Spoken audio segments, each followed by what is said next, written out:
This is Generation 1 Honda Insight, and I was thinking about this car the other day, and I thought about so many things about it that are so unique and unorthodox in terms of the design. So if you're new to this car, I got a lot of new folks on the channel who are new subscribers. I thought I would just take a few minutes real quick and go through what is so unique and unorthodox about this car. And I thought of 7 things that I'm going to run through real quick in this video for you.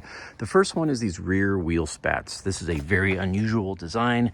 They are there to produce better aerodynamics in terms of the shape and less coefficient drag, and that is something you really hardly ever see. I've seen those in some Citroens and older, I think I want to say Cadillacs from the 50s and 60s, but other than that, it is almost unseen to have those wheel spats.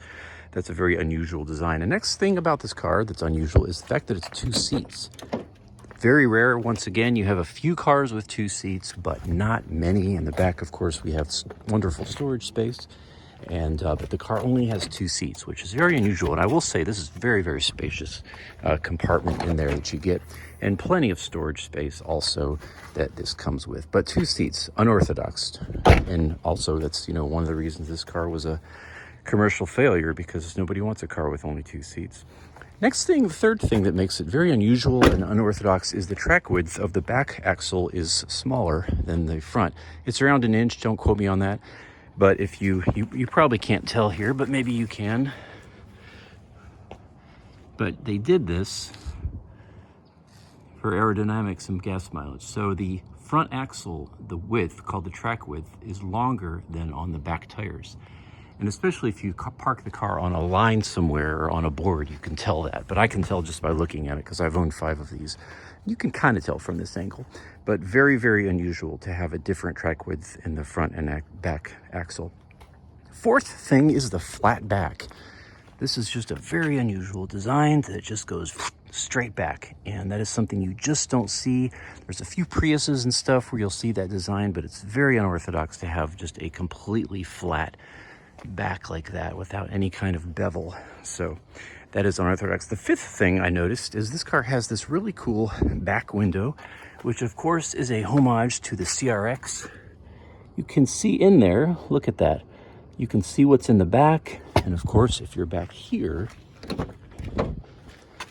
and you're sitting here and you turn around and look, you have an extra little window there.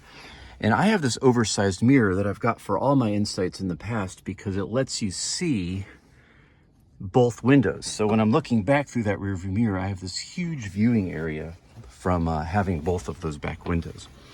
The sixth thing is the 5-speed. And you might say, well, that's not unorthodox. Well, in 2025, it really is becoming unorthodox.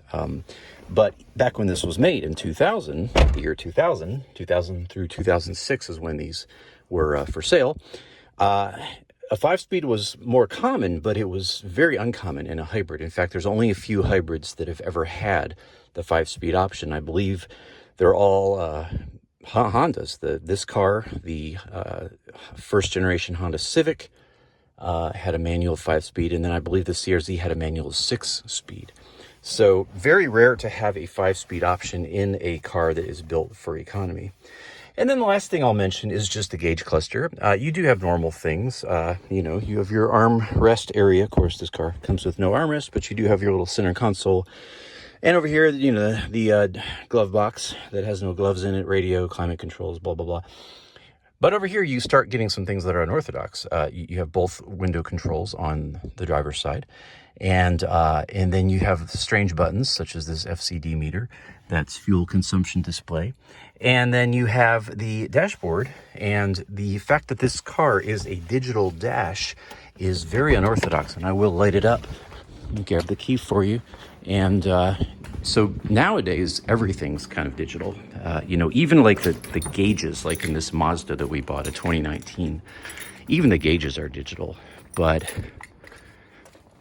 this car is purely digital. And 25 years ago, that was just a thing that was not common at all. So there it is. Everything is digital.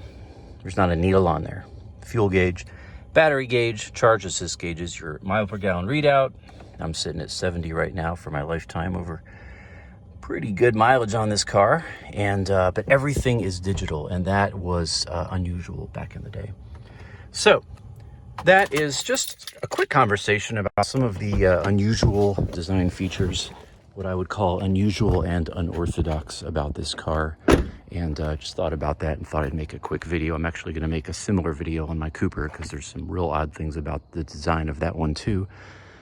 But let me know what you think about the design of this car, and I do appreciate you watching. Thanks for doing that, and peace to you. God bless you.